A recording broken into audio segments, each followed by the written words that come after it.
Assalamualaikum warahmatullahi wabarakatuh. Alhamdulillahilladzi 'allama bil kalam 'allama al-insana ma lam ya'lam. Wassalatu wassalamu ala Rasulillahil qa'il man salaka tariqan yaltamisu fihi ilma sahhalallahu lahu tariqan ila jannah. Allahumma la ilma lana illa ma 'allamtana innaka antal alimul hakim. وعلمنا ما ينفعنا وانفعنا ما علمتنا اللهم رب زدنا وارزقنا فهما واجعلنا ممن يستمعون القول فيتبعون احسنه ولا تجعلنا ممن عرض عن ذكرك فإن له معيشة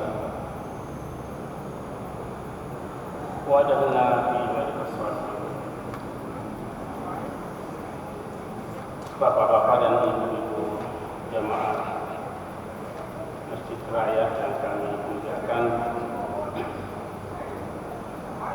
insyaallah malam ini kita pindah ke surah At-Takasur yang sebelumnya kita sudah membahas sedikit dari surah Al-Asr. Mudah-mudahan Allah memberikan petunjuk kepada kita semua. Surah yang kita bahas ini adalah termasuk surah Makkiyah. Surah Makkiyah sekalipun juga ada pendapat bahwa dia masuk Madaniyah, tetapi yang jumhur adalah Makkiyah. Kemudian surah ini ada 3 nama yang dipakai para mufassir tentang penamaan surah ini, yaitu At-Takasur sendiri, yang kedua Al-Maqbarah, yang ketiga Al-Haqqah.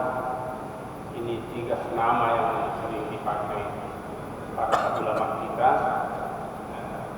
sekalipun yang lebih populer, yang banyak adalah At-Takasur. At-Takasur itu artinya saling memperbanyak. Ada makna di dalam At-Takasur itu persaingan, saling. Timbangan Takasur berasal dari kata-kata kasura, banyak. Takasara, saling mau memperbanyak. Ada persaingan, saling. Umpamanya kita katakan daraba, memukul. Tadaraba, saling memukul. Kasura, banyak. Takasara, persaingan untuk memperbanyak. Ada juga timbangan tafa'al. Takasara ini bermakna lain di hati, lain di mulut. Umpamanya dikatakan maridah, sakit.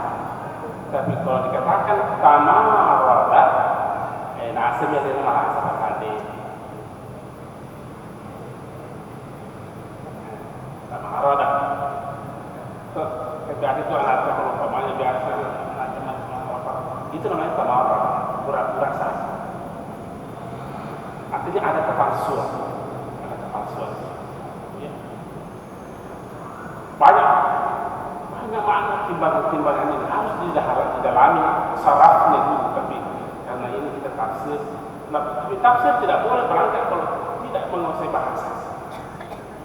Nah, sebabnya kalau kasura bermakna takasara, apakah bermakna saling, atau bermakna keberpura-puraan, atau bermakna kepalsuan. Dan boleh juga bermakna menjadi banyak.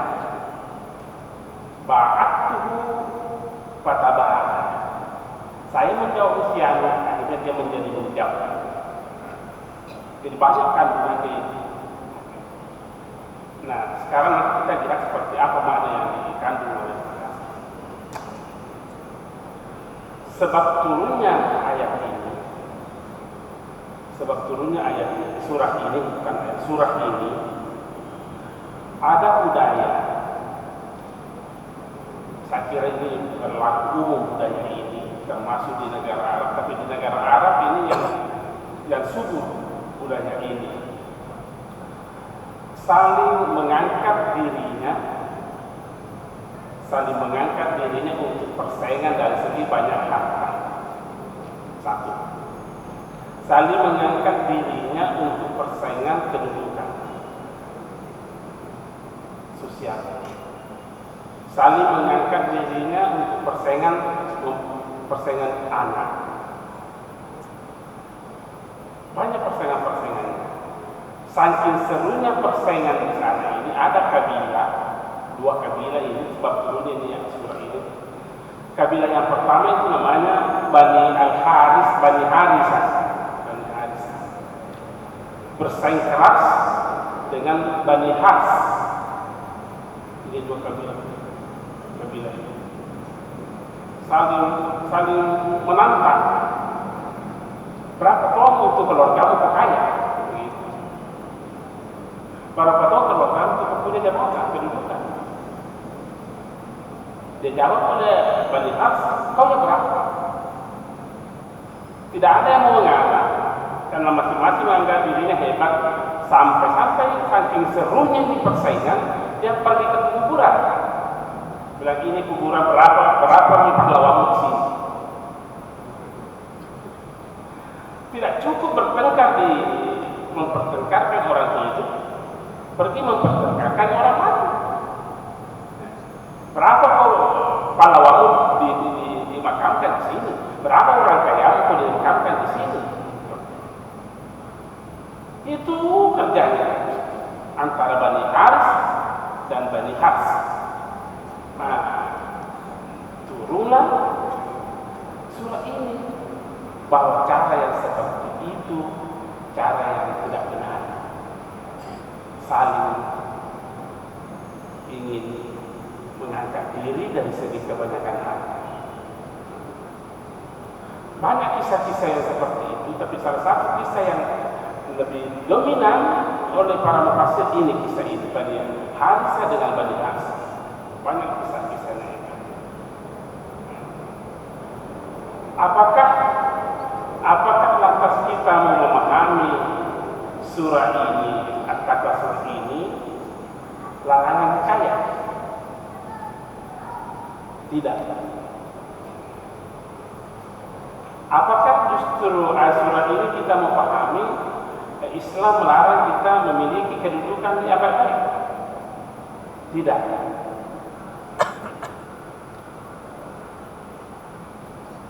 Justru Islam menganjurkan orang untuk menjadi kaya. Justru orang Islam itu menganjurkan agar memiliki posisi yang baik.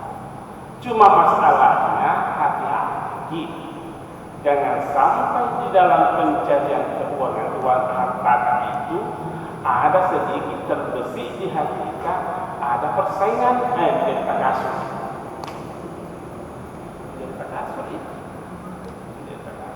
Silakan mencari, silakan memperbanyak, memperkaya, tapi jangan pernah ada di hati persaingan. Karena kalau sudah ada sedikit terbesit, bengkok hati kita sedikit untuk persaingan, maka deh barat di pangkal kayaan ini, takasur itu.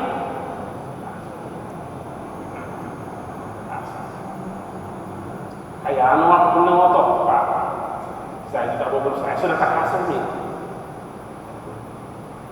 Begitu juga jabatan. Saya sudah posisi seperti yang itu baru begini, sudah takasur nih. Islam menganjurkan umatnya menjadi kaya.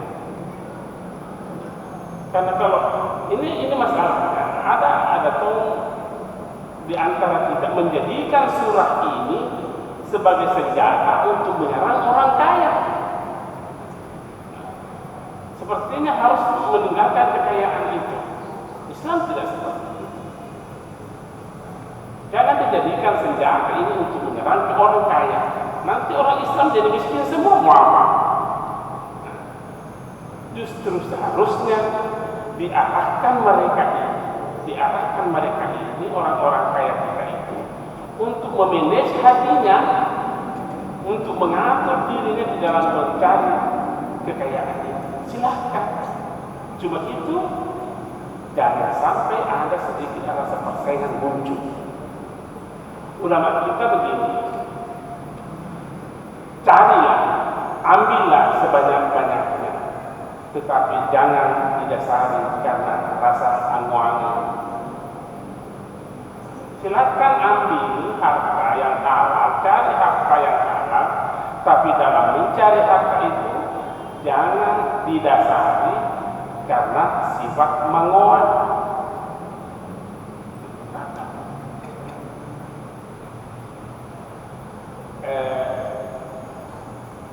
Kita pahami seperti ini karena di dalam penafsiran itu, penafsiran harus mampu kita mengaitkan antara satu ayat dengan ayat yang lain. Karena kalau hanya satu ayat saja kita terima baca, tidak mampu kita melihat ada ayat seperti ini juga munculnya, maka susah untuk menjadi yang mendekati kebenaran. Nah, sekarang kita lihat apa buktinya bahwa ayat ini tidak bisa dijadikan sebagai senjata untuk menyerang orang-orang kaya, dan Islam menganjurkan untuk memperkaya kita. Dalam Al-Quran, wabtaghi fima ataakallahu daral akhirah wa la tansa nasibaka minad dunya. Carilah kehidupan yang bisa menunjang untuk kemaslahatan akhirat. Tapi jangan sama sekali berubah dunia. Nah, dalam mencari dunia inilah yang perlu diatur di dalam Islam, bahwa carilah dunia bukan karena dasar angan, bukan karena dasar persaingan. Bahkan di dalam hadis itu kan satu-satunya profesi yang dicium tangannya Rasulullah adalah pekerja keras. Pekerja keras. Tidak pernah Nabi mencium tangannya pejabat. Yang dicium tangannya Rasulullah mencium tangannya orang itu pekerja keras. Bukan orang kayanya, bukan pejabatnya yang dicium, pekerja keras. Bekerja dan bekerja. Bahkan orang yang bekerja keras untuk menghidupi istrinya, menghidupi ibunya, menghidupi dirinya, itu jihad sabilillah. Dianggap sebagai jihad. Karena dulu kita sudah pernah ceritakan itu. Ada seorang sahabat melihat orang lewat di situ, langsung dia tidak bertanya kepada Rasulullah, cuma menyampaikan, mereka cocok ya Rasulullah ini dipatuakan bahwa bekerja keras itu adalah jihad. Keluar tadi ayat hadis ini bahwa barang siapa yang bekerja keras untuk menghidupi anak istrinya, maka jihad fisabilillah. Barang siapa yang bekerja keras untuk menjaga rasa malunya di mata orang karena untuk menghidupi dirinya, jihad fisabilillah. Ya. Jadi inilah buktinya bahwa Islam menghendaki kita ini bekerja dan bekerja profesional tanpa ada sedikit pun di dalam hati ini ada rasa rakus, ada rasa angan. Carilah dan carilah perintah Al-Quran itu. Wala tansa nasibaka, jangan lupa.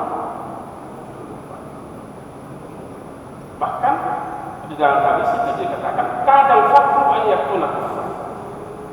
Kalau kau miskin, fakir itu itu bisa mengantar kamu masih berkelompok kamu. Nah ini yang dimanfaatkan oleh misionaris seperti ini. Ini yang perlu dimotivasikan kepada umat Islam ini, bahwa jangan dimaknai surah At-Takasur ini membenci orang kaya, membenci orang-orang yang memiliki kedudukan mulia. Yang tidak dibenarkan, saya ulangi lagi, yang tidak dibenarkan kalau dasarnya, motivasinya mengoak dan motivasinya adalah persaingan. Karena di situ akan muncul sakit hati. Sakit hati Allah di dalam Al-Quran dan Rasulullah di dalam sunnahnya mengutamakan memelihara hati orang. Coba kita perhatikan ini, bagaimana Allah, bagaimana Rasulullah memelihara untuk kita, bagaimana menjaga perasaannya orang. Kata Rasulullah, man ya'umman nas, siapa yang menjadi imam dalam salatnya, ibadah ini, falyuhaffif salatah, ringan sepanjangnya.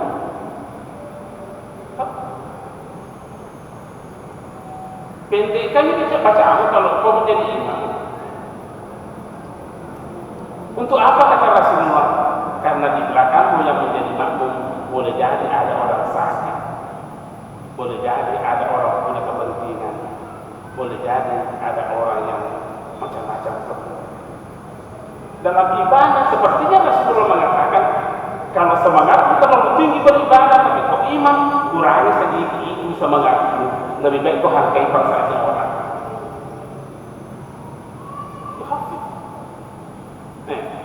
Siapa yang menjadi imam?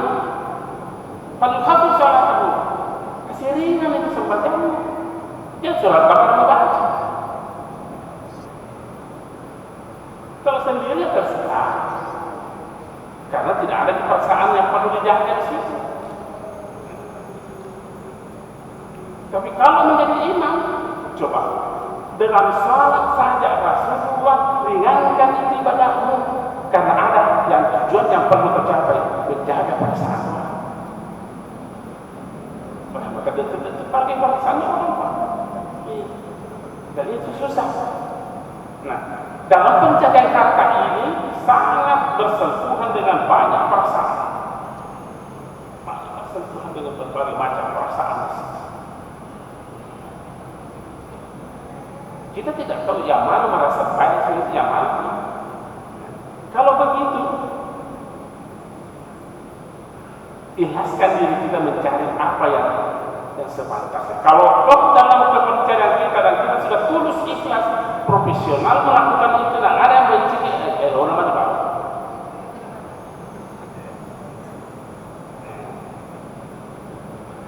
Yang kedua, ayat lain yang mengatakan bahwa tidak apa-apa kita ini mencari kedudukan yang mulia, tapi jangan karena dasarnya ambisi atau angan atau kepersaingan. Itu kembali lagi. Tidak apa-apa mencari jabatan itu, jangan motivasi dia. Di mana ada ayat mengatakan begini? Nabi Yusuf itu dia minta, katakan, qala ij'alni ala hasainil ardi inni hafizun alim. Yusuf minta, jadikanlah saya bendahara. Karena kenapa? Saya ini memegang amanah dan saya punya ilmunya tentang itu. Jadi Yusuf ini meminta jabatan bukan karena kasurnya, bukan untuk persaingannya. Yusuf meminta jabatan ini bukan karena angannya, bukan karena ambisinya, tetapi ada misi keilahian yang dia bawa, menegakkan kebenaran. Kenapa? Karena ada kemampuan yang dimiliki dirinya. Hafizun, sangat memegang amanah, wa alimun, dan sangat mengetahui ilmunya tentang itu. Jadi kalau tetangga, kalau umpamanya ada jabatan ditawarkan kepada kita, tetangga-tangannya kita, maka ada hafizun kan, ya ada alimun kan. Kalau dua-duanya ini apa kita tidak miliki, jangan meskipun jadi pejabat, tinggalkan. Maka soal rilinota, maka sewa karya akhirat. Ya maka gue tidak ada ini kalau perlu. Jadi masalah memang ini nomor soal. Sebab ini ada persyaratan yang dicantumkan Nabi Yusuf yang dibenarkan di dalam Al-Quran. Silahkan cari. Ij'alni, jadikan saya ala hazainil ardh. Jadikan saya berbendahara. Kenapa? Inni hafizun, saya orang yang teguh memegang amanah, melumpuhkan nasib. Hafizun, alimun, dan punya ilmu. Dua persyaratan diminta. Hafizun, alimun. Kalau tidak ada itu mundur mati. Ya. Sekarang diskusi dia dari semakin apa kelebihan yang ini masalah ini apa? Nah, jadi kita yang sendiri yang rusak ini kelebihan kita. Kemudian, jadi at-takasur itu tidak boleh dijadikan sebagai makna menghina kaya kita. Kata ulama kita, faqidu syai' la yu'ti syai'. Orang yang tak memiliki apa-apa pasti tidak bisa memberi apa-apa. Faqidu syai' la yu'ti syai'. Orang yang tak memiliki apa-apa pasti tidak bisa memberi apa-apa. Apa-apa kan ada.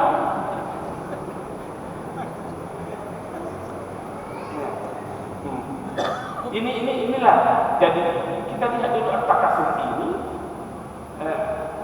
Memang artinya ini saling mau memperbanyak, tapi jangan menjadi senjata menyerang orang kaya. Seluruh orang kaya semua. Jangan dia tidak makan dalam sugi kami ada. Dorong orang menjadi kaya, dorong orang menjadi pejabat, tapi kita engkau hafizunnya, engkau alimun, kau dengar halangi. Maka sebab itu, itu.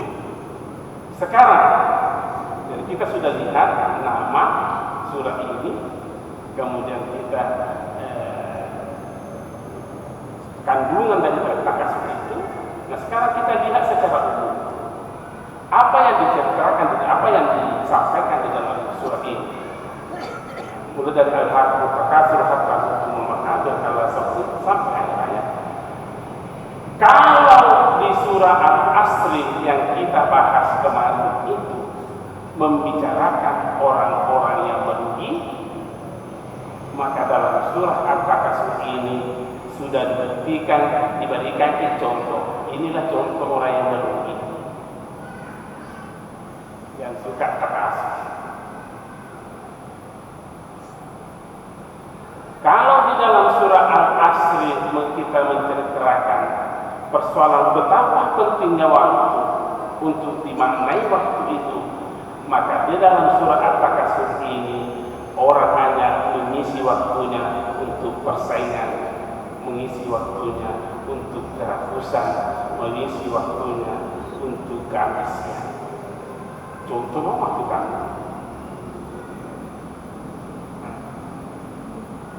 Nah, dalam surah At-Takasur ini selain daripada memberikan bukti nyata bahwa inilah yang dimaksud dengan orang yang merugi dan tidak ada guna-gunanya, dan inilah orang yang hidupnya membuang-buang waktu sampai di hari kemudian menseret rumah, memasuk kubur. Dan dalam surah ini juga dicantumkan semua yang kita dapat, nampak atau tidak nampak, sedikit atau banyak, akan ditanya.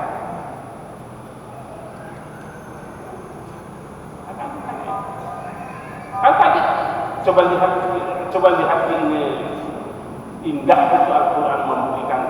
Coba lihat. Allah akan menceritakan pertama bahwa orang yang hidupnya hanya mencari harta untuk takasur. Apa akhir daripada surah ini? Ratus aluna yaumizin anil naim. Yang kau cari semua itu mulai dari pagi sampai pagi kembali akan ditanya. Akan ditanya. Pegang mualah dari mana kau ambil dan kemana kau bawa?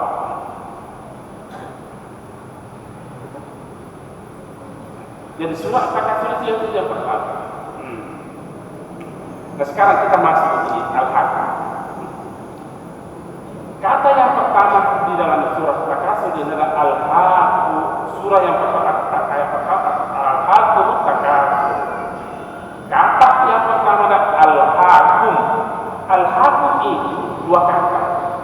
Al-Haq dan Kum.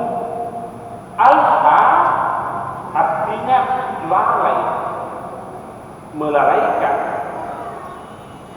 Ada yang kalau al-haqqum artinya itu air manusia, ada yang melalaikan kamu. Apa mas? Bedakan lalai dengan lupa. Beda itu pak. Kalau bahasa Arabnya lalai, lahu. Kalau bahasa Arabnya lupa, gafil. Apa bedanya? Kalau lupa, boleh kita lupa, boleh jadi kita lupa karena waktunya lama. Siapa lagi nama itu? Lupa, ya lupa itu. Lupa itu. Kalau al-haqqum dilalaikan oleh sesuatu aktivitas sehingga dia tidak ada lagi percaya ke situ. Itu namanya al-haqqum. Contohnya begini, yang lebih konkret. Anak-anak kita biasa kan lupa makan batok. Kalau terlalu banyak main, lalai makan karena mainnya. Itu namanya apa? Bukan lupa itu bukan lupa, tapi masuk ke waktu al-haqqum. Anak-anak lupa makan karena membesar perhatiannya di main. Main inilah yang menjadikan anak lupa makan. Kalau begitu al-haqqum maka ada yang membuat kita lalai. Apa? At-takasur. At-takasur ini yang membuat kita lalai. Lalai dari mana? Kehidupan akhirat. Ya? Biasa karena sibuk melakukan sesuatu, akhirnya dia tidak melakukan kegiatan yang penting juga. Biasa kita begitu kapan kali? Itu namanya al-haqqum itu. Bukan lupa. Kalau lupa dia mengatakan enggak. Dia mengatakan sesat lupa. Tidak ada lupa. Kalau ini yang menjadi disiksa itu kalau al-haqqum.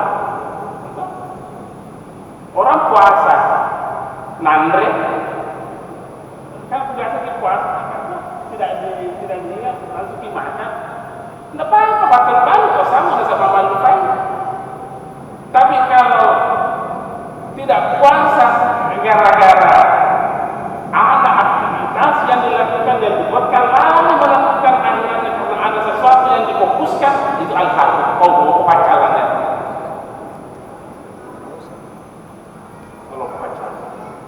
Sebenarnya kenapa kita lupa apa dia lalu lupain. Itu tuh yakin ada tuh at-takasur.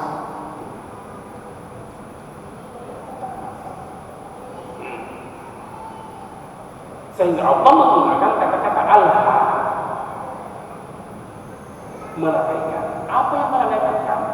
Itu at-takasur. Sungguh banyak orang sibukkan dengan aktivitas macam-macam, lalu jangan sampai kita mengatakan bahwa kalau bebas pajak, bahwa lalu selamat puasa, lalu bebas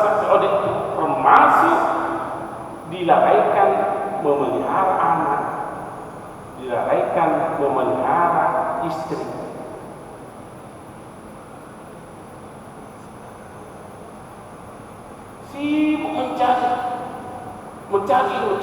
pagi mencari lagi, dan sekian ada lagi rapat di sini, dan sekian ada lagi pertemuan di sana, jam 10 kalau rakyat lalai memelihara anaknya di rumah. Alhamdulillah.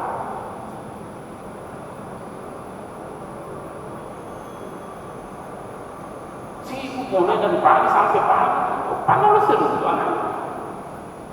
Pulang dari pekerjaannya dan setelah malam anak sudah tidur. Pagi-pagi anak berangkat ke sekolah, dia belum tidur. Kapan ketemu? Lalai. Alhamdulillah itu.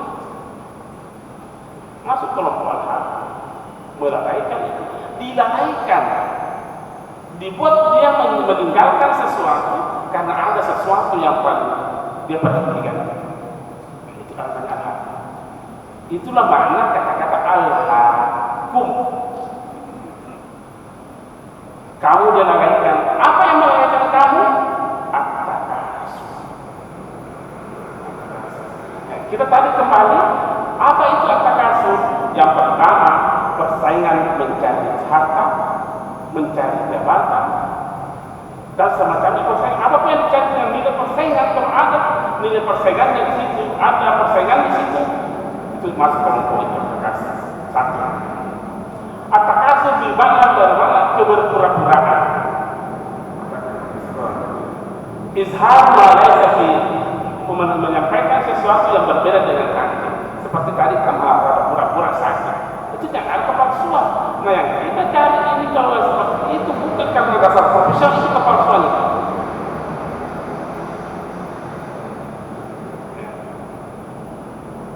Nah, tidak ada manusia hidup di dunia yang tidak memiliki kegiatan. Semua orang yang hadir di dunia ini pasti ada kegiatannya. Yang mukallaf kena ini, kecuali kalau orang gila ada kegiatannya, tidak ada urusan dengan itu. Tetapi jangan karena kegiatan itulah yang membuat kita masuk kelompok al-haq. Silakan cari harta banyak-banyak, jadi ini pejabat, silakan. Tapi jangan itu menjadi al-haq. Tapi justru harus menjadi pemusnah al-haq.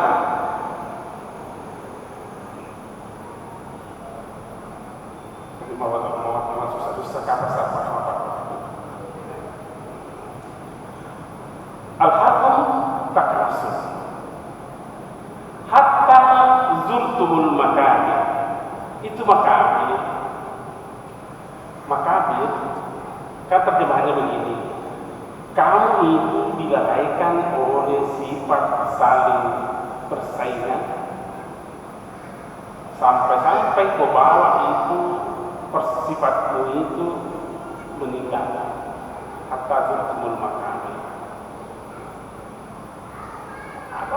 Dia akan menyesal. Coba dulu saya tidak begitu. Ini baru menyesal. Al-Maqabi jamak daripada makbara. Makbar, jadi makbara itu kuburan. Beda kabrun, kalau jamaknya kabrun kuburun. Satu kubur, jamaknya itu kabrun kubur. Banyak kubur. Tapi kalau makabi, kuburan, ada pekuburan matuan, ada pekuburan ini, ada pekuburan ini, ada pekuburan ini. Itu namanya makabi.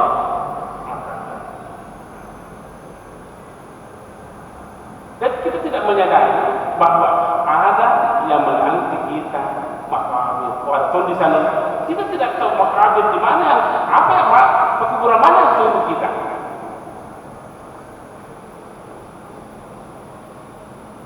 Bandingkan ini dengan surah waktu kita baca Al-Asr itu. Waktu ini tidak akan pernah lari bangun.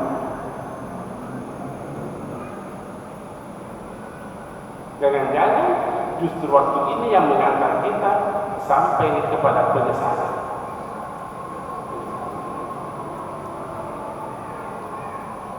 Al-haqqu takasur hatta zurtumul makabir.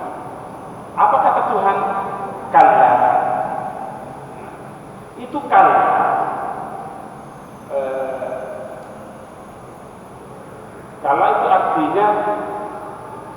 tidak seperti itu yang kau pikirkan. Karena ini kan kita bercerita orang yang dilalaikan oleh persaingan hidup, ya. Kita terjemahkan saja begitu, persaingan hidup. Orang yang dilalaikan oleh persaingan hidup itu selalu pikirannya bahwa yang mulai itu kalau mampu mengalahkan yang lain. Kan ada pola pikir begitu. Nanti dibilang dirinya mulia kalau mampu mengalahkan orang lain. Itulah orang yang paling hina di dunia ini.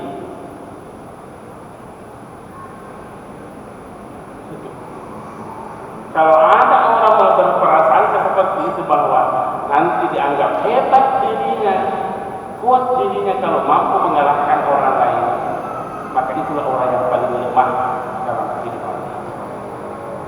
Sekalipun dia tidak sadar. Dan Allah mengatakan, kalau tidak seperti itu pikiranmu, salah itu pikiranmu akan betul robek. Jangan punya pikiran seperti itu. Karena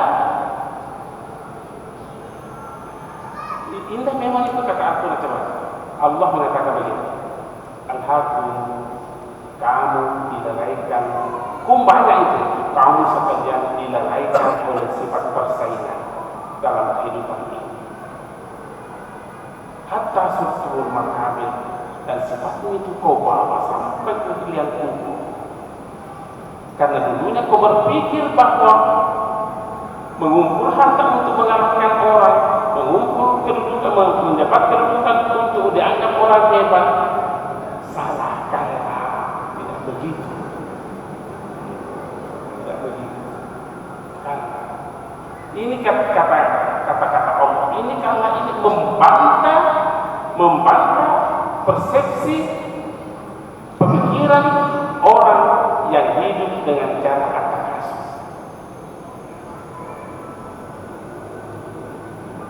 Ini ayat tidak ada di situ kata larangan. Tidak ada kata larangan, tidak. Tidak ada kata larangan.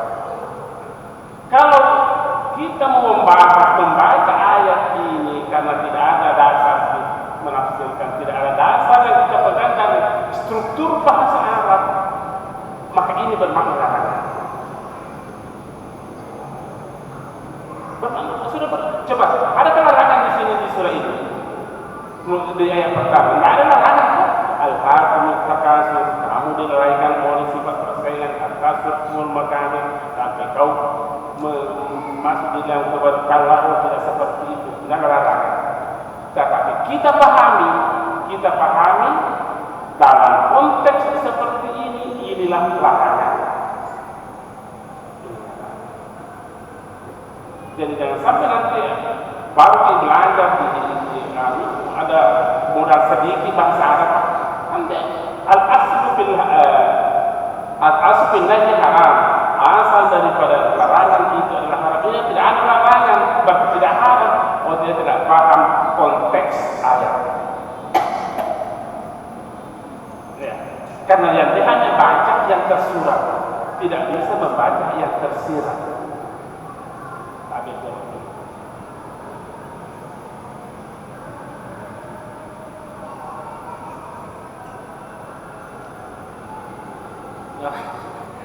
Rasa berani.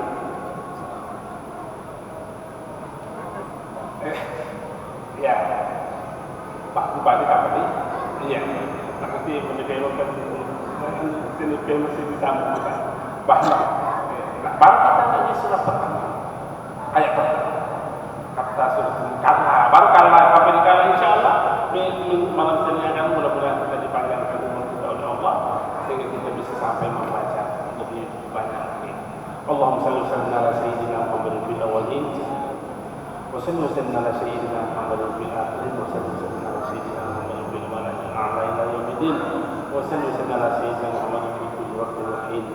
Allahumma ij'al fi qalbina nuran wa fi basadina nuran wa yamina nuran wa yasarina nuran wa fawqina nuran wa tahdina nuran wa amamina nuran wa khalfina nuran wa ja'alna nuran ya rabbal alamin. Allahumma barik istajib du'ana wa Allahumma barik istajib du'ana bi rahmatika ya arhamar rahimin. Wa sallallahu ala sayyidina wa Walhamdulillahirabbil alamin. Al-Fatihah. Assalamualaikum.